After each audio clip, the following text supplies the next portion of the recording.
Yes, this is the continuation video.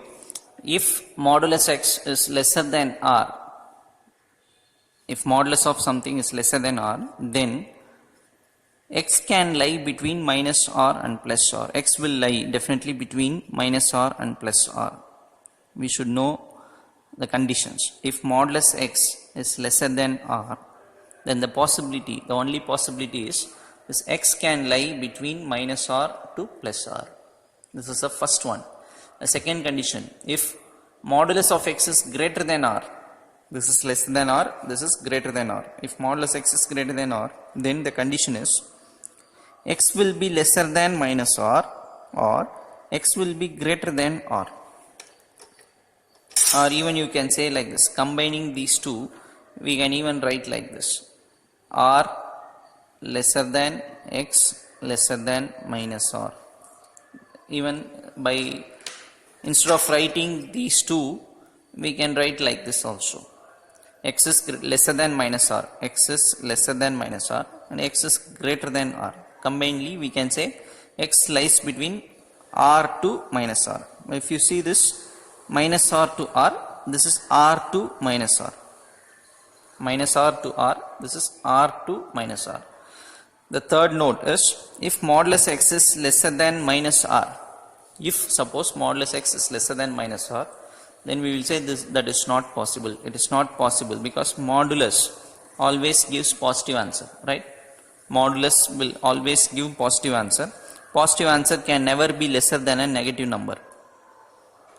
Positive answer cannot be lesser than a negative number. So this is not possible. So using these concepts, we will do few problems. Problem number 5. Solve for x if modulus of this is less than 7.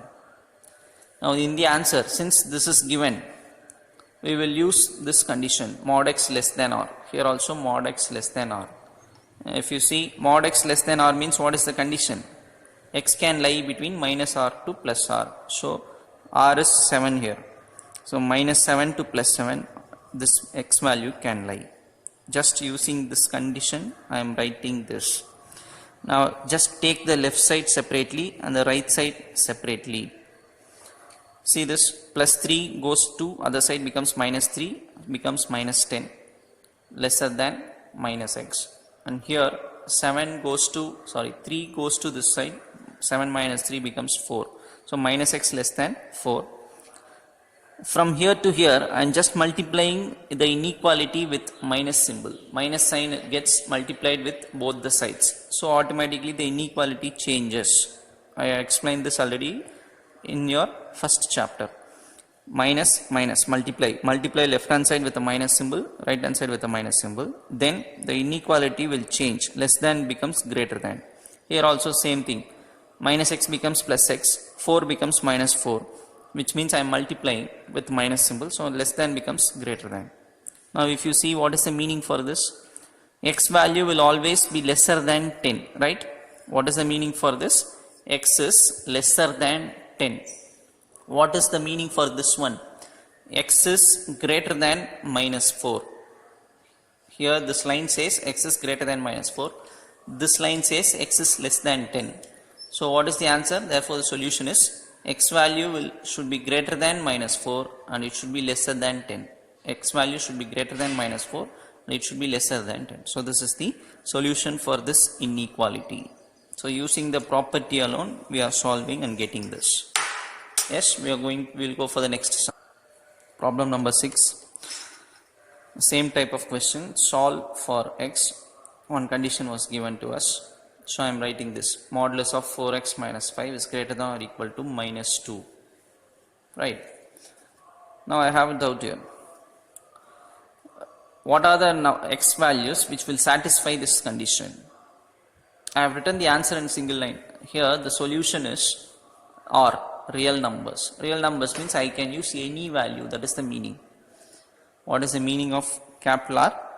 I can use real numbers. Real numbers means all the numbers in the world. So I can use any value for x. Is it true? Suppose if I put 0 for x, what happens? If I put 0 for x, what will happen? Modulus of minus 5 will come. Modulus means minus 5 will become plus 5. So 5 is definitely greater than minus 2 because 5 is a positive number. will be greater than minus 2, right? So whatever number if I put for x, since modulus symbol is present, even if this entire value is negative, modulus will make it as a positive number. So positive number will always be greater than minus 2 because 2 is negative here. Negative number will always be lesser and positive side will be always be greater. So whatever value I can substitute for x, this relation is true. This relation will be true because this will be more and this will be less because only positive value will come here. Here this is negative. So I can use any value for x. That is why we are writing the answer as, hence the solution is R. R means what? Real numbers. Any number I can use for x. That is the meaning. Problem number 7. Solve an inequality was given and express the answer using the interval notation. Find the answer for this and write the answer in interval notation. That is the question. Okay. First we have taken the inequality. This is the question. In this step what we do, before that I'll write here, this implies just cross multiply 1 by 6. Bring this 6 to denominator and 2x minus 1. Just cross multiply like this. So you will get this is lesser than modulus of 2x minus 1, right? From this to this you will get. And then the same thing only I have written here. The same thing. First I have written this because this is greater. So this is greater. 1 by 6 is lesser. The same thing is written here. Just I have changed the sides.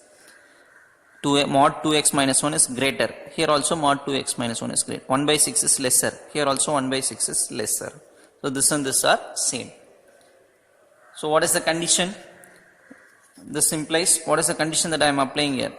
The formula modulus x is greater than r. What is the symbol? What is the condition that we are having? R less than x less than minus r. This is the condition. I saw 3 notes we have seen just before.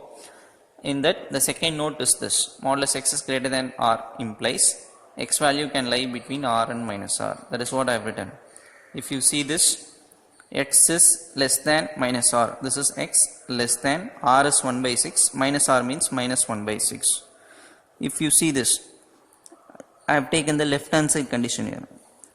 X is greater than r. What is the meaning for this? X is greater than r. This is x. X means 2x minus 1. X is greater than, what is r? 1 by 6. So just simplify that. So minus 1 comes this side, becomes plus 1. Minus 1 comes this side, becomes plus 1. Simplify this. 6 minus 1, 5 by 6. 6 plus 1, 7 by 6. Bring this 2 here, 6 becomes 12. Bring this to this side, becomes 12. So finally we got some solution here. What is the meaning for x less than 5 by 12? X can be 5 by, x can take values which is lesser than 5 by 12. What does this says? X can take values which is greater than 7 by 12. So x should be lesser than 5 by 12 and x should be greater than 7 by 12. So finally we are writing the answer as this. Therefore the solution is, what are the values lesser than 5 by 12? Minus infinity to 5 by 12. These are all nothing but the values which is lesser than 5 by 12. Minus infinity to 5 by 12. So in this interval what are the values will lie? The values which is lesser than 5 by 12 will lie in this interval. That is for this. Even this is also one solution. So union. What is the meaning for this? X greater than 7 by 12. Which means 7 by, starting from 7 by 12. 7 by 12 will not be included. Just a number which is greater than 7 by 12. It goes up to infinity. So 7 by 12 comma infinity. What is the meaning? This interval will have values which is greater than 7 by 12. This interval will have values lesser than 5 by 12. That is those are the two conditions here. X should be less than 5 by 12. X should be greater than 7 by 12. So by including these two, the interval notation is this. Because in the question it is asked, find the solution using the interval notation. Even we can stop the answer here itself. Since it is asked to write the answer in interval notation, we are writing like this. Right? We will stop up to this. Write all these things in your classwork. Don't delay. When you see the video, just try to understand each and every sum and immediately using the PDF complete the classwork. After completing the classwork, just revise all the problems. Then only after writing the classwork only you can easily revise. By seeing the video, you just try to understand the concept in outline. After writing, you just clearly go through the problems and write and practice, right? Thank you, children. When a homework is given, do it and send it to me. Thank you.